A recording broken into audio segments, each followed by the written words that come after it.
Hi, I'm Christopher, and I'm going to spend a bit of time with you guys today to talk about AI tools for construction drawing quality control in 2026. Over the next 15 to 20 or so minutes, I want to talk to you guys about the market as a whole, the chain or supply chain or value chain of drawing QC, how a human does it, literally with plans and a highlighter or a red marker, the different types of AIs or the different types of technologies that one might use, as well as far as from our lens, all the different companies that are currently focused on this. And then we'll wrap up, of course, with a demo of Marked Up. So with this, let's get started. So let me just move my head over here. So contracts, permits, and all construction projects mandate and require 2D drawings. 2D drawings are the lines that make up what a drawing or what a project is going to look like, how it's built. And it's incredibly important to note here that the 2D drawings are literally the foundation of the contracts between the owner of the project, the designers that the owner hires, the general contractor that they hire to build the vision that is developed by the architect. The 2D drawings have to be issued or shared with the local, state, and or federal departments so that permits can be issued for this thing to be built. And then the site teams themselves, the subcontractors who will actually build the building, they need those 2D drawings in order to build the project. And this process has literally been going on for thousands of years. And yet the fundamental issue with this is that when those 2D drawings aren't properly coordinated or reviewed or QC'd, they can cause $65 billion a year in rework. Well, what does that even mean? It means that the general contractor acted based off what they believed the intent of the drawing was, and they built something, and when the owner or architect or inspector came to review that work, something was wrong. It wasn't exactly what the design intent shared or done, or somebody built it incorrectly because they didn't fully understand the drawings, or something was missing, they made an assumption, etc., etc. And that work now needs to be demolished, redesigned, new materials ordered, a new crew of people coming out to site to rebuild that thing. And so that is not just dollars, that's human time, that's delays to the project, that's financing implications. So that is kind of the state of it. And why does this happen kind of in a way? Well, as far as we know, there's 1.3 million architects in the world, all designing 2D drawings. And in order for them to properly review a drawing, the drawing set that they've created, it can take 3 to 5 days. That's a huge chunk of time. So you're going to do it or you're not going to do it. Now, of those 1.3 million architects, there's 3.2 million contractors bidding and building from the 2D drawings. So a huge number of drawings being created, and every time they're bidded on, it's not just one general contractor typically that reviews this. It can be multiple. So maybe it's 2, 3, 5, 10 general contractors that are then reviewing drawings. And when you kind of add up all that time, it can be 88 days in any given year that one individual could be redlining 2Ds. And there's a lot of roles just within a construction company, from the pre-construction and estimating teams down to the field teams that are going to be doing this work. And we ended up doing a little bit of a study on this, and what we found was that there's about 4.8 billion, or maybe more, construction drawing sheets produced every single year. That's a lot of paper. And the outcome of that, and if I spoke to some of my colleagues in the industry, a lot of them are still printing drawings, and a big GC might spend up to $27,000 per month just on printing 2D drawings. So this is a big industry, has a lot of rippling effects as it relates to materials use, how that impacts the environment, deforestation and other things. I'm not arguing that construction is not important and deforestation is bad, but I think that we could better utilize these resources, and especially human time, and use money more efficiently, or capital more efficiently.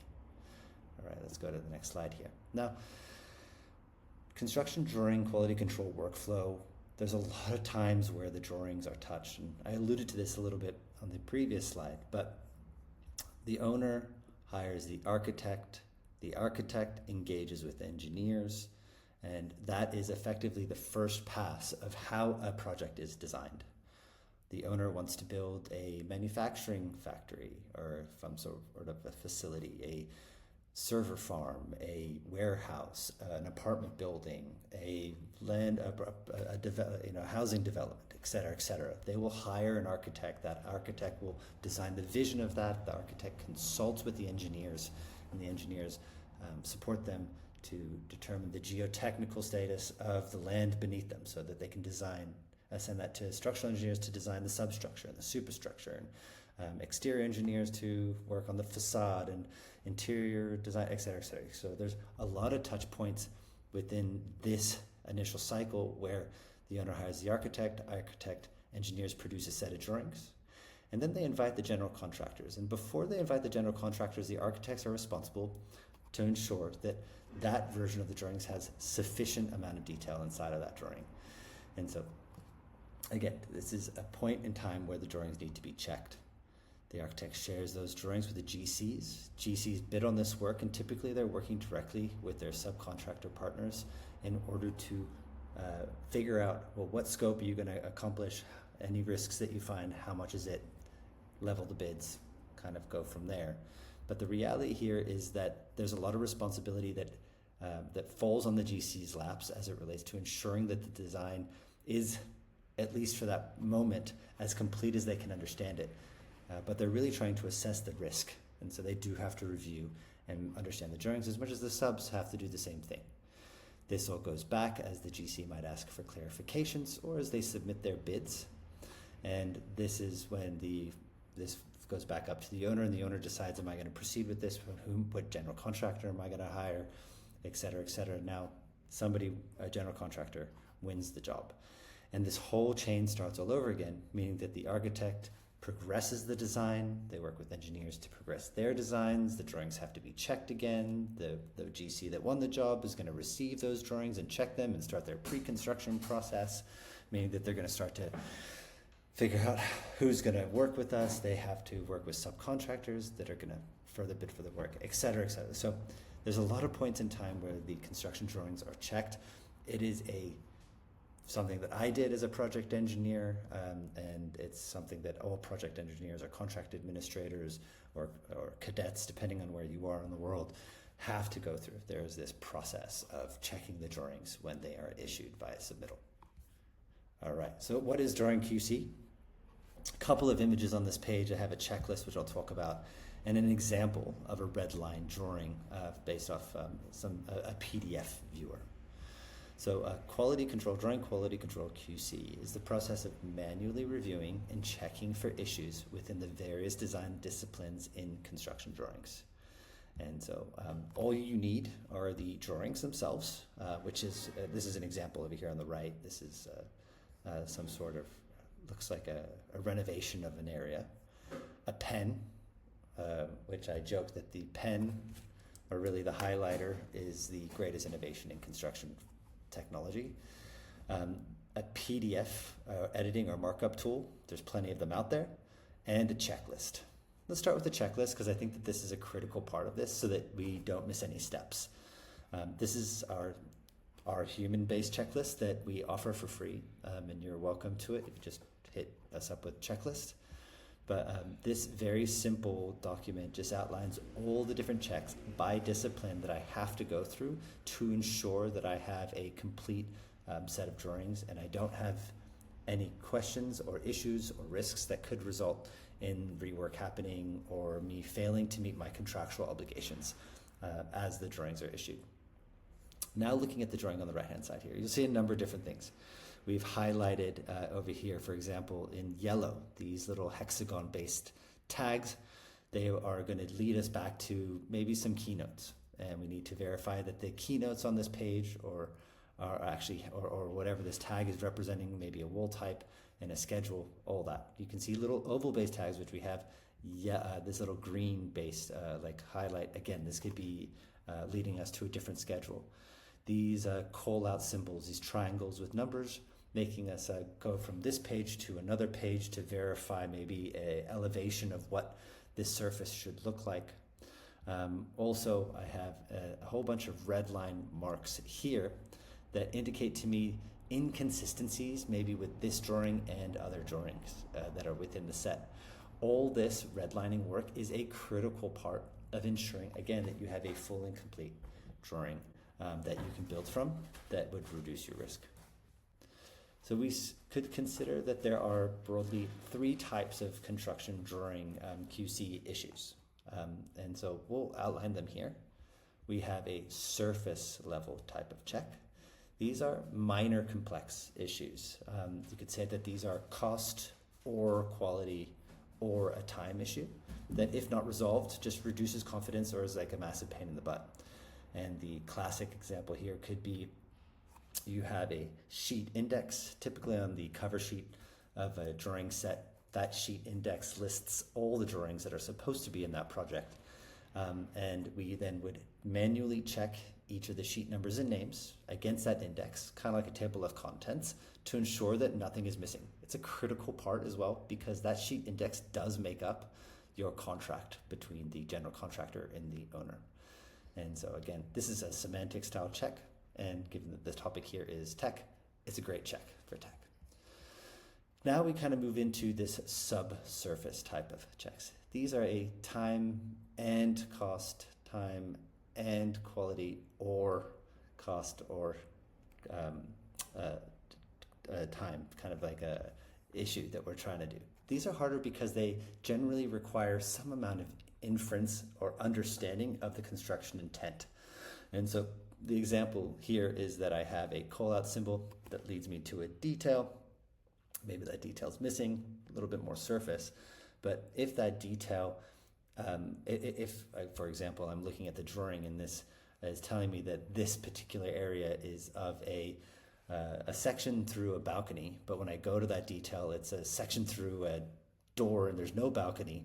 Well, that is an issue because I'm now not understanding how the balcony is supposed to be fully constructed.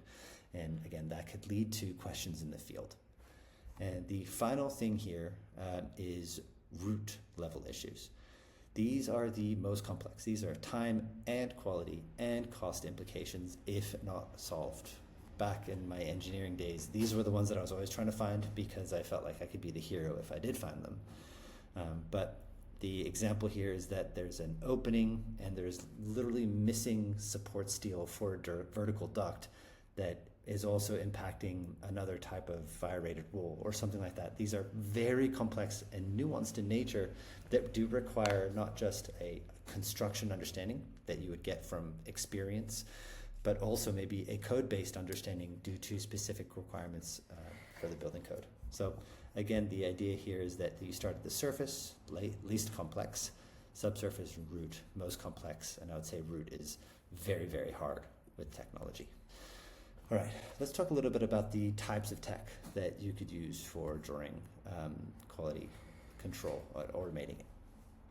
So the most common or the most popular, maybe not common, but the most popular kind of that's going on right now is the idea of using large language models or LLMs or vision language models, which are broadly multimodal language models, or VLMs, and they are really good at text extraction.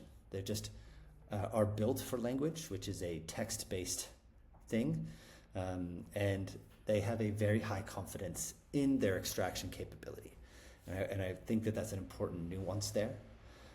Again, they are also pretty good at inference, meaning that you can give them text, you can give them an image, and they can infer what it's saying.